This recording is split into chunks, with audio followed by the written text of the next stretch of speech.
Is it real forgiveness if you refuse to forget the pain, the sadness, or the anger that the person made you feel?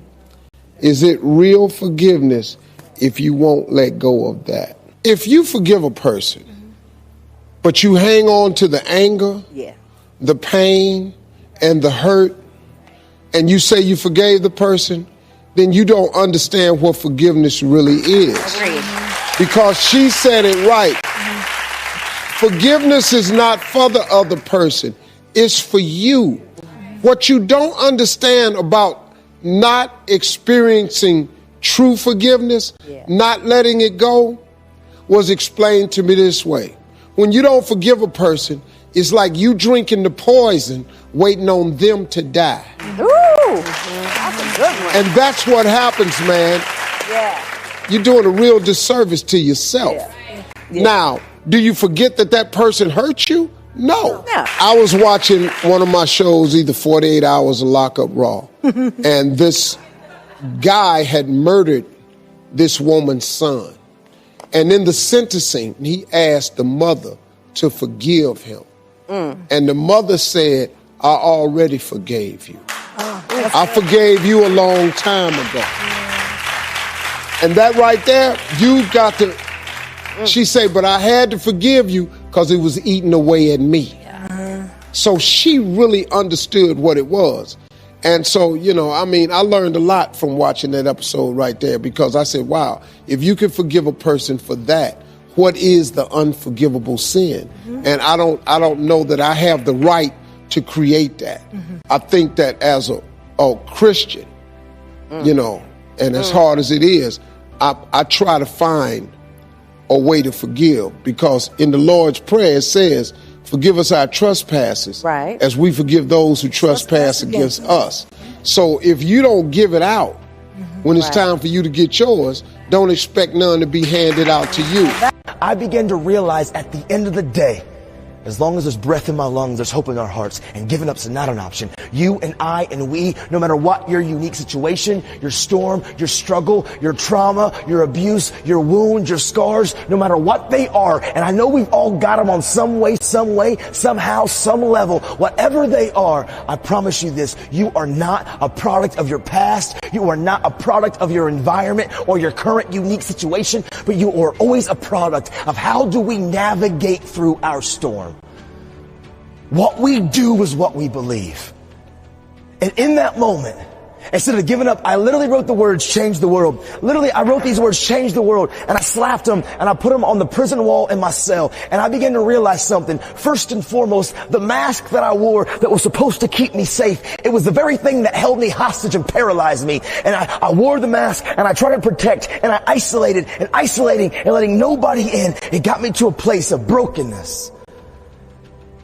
And I decided in that moment, I was done wearing that stupid mask. I was done being afraid of showing people my scars, my hurts, my pains, my wounds.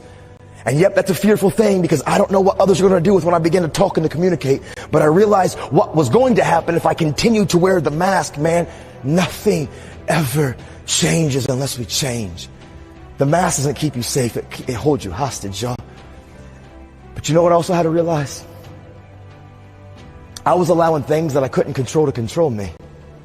You see, growing up, I blamed everything on my dad. I blamed everything on him. He was the reason that I skipped school. He was the reason for my attitude. He was the reason that I went to drugs. He was the reason for my suicidal thoughts. He was the reason for every destructive behavior. Like, I blamed everything on him being ripped out of my life. But you know what I had did? I had walked into this trap. I was allowing things that I couldn't control. Those situations that you didn't sign up for, you didn't want to have to deal with. It knocked, it came in front of you, and I allowed that thing that I had no say over, I allowed that to control me for so long. I was allowing things that I couldn't control to control me.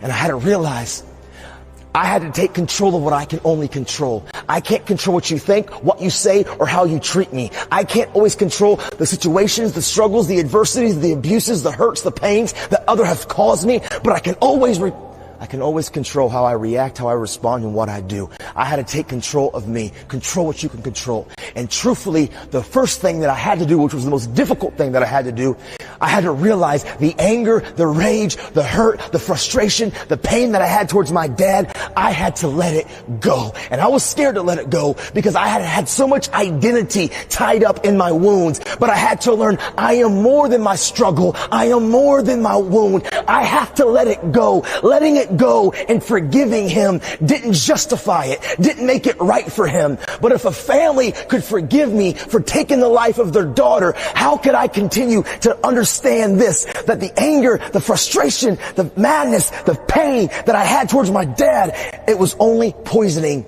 me. And I had to let some things go. And that's a challenge. Because for so long, that pain, that wound, it really became like a safety net for me. Because it was my go-to. It was my reason for all of my struggles. And if I let it go, then I had to begin to face some of my other hurts and my pains. And that's intimidating and it's scary.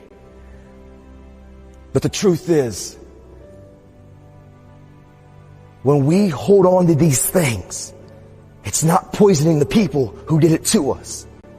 It's only holding you hostage. And so, I let it go. It didn't justify it. It doesn't make it okay. It doesn't mean that me and my dad became best of buddies.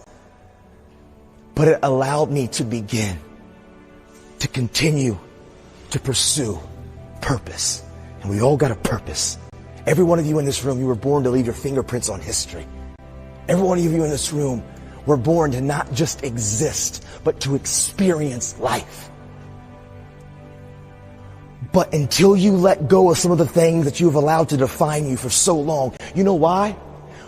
Sometimes we can't change and we can't overcome the suicidal thoughts, the self-injuring mentality, our anger, our rage, our wounds, because all you have been doing for so long, you're consumed by it. All you do is focus on it. It's everything about you, and what you feed and what you focus on, what you feed grows and what you focus on magnifies. And I realized if I stopped being consumed about that, but found the courage to let it go and stop being self-absorbed, but begin to walk even while I was still wounded, begin to move towards my dream. And I realized what I give away, I get to keep.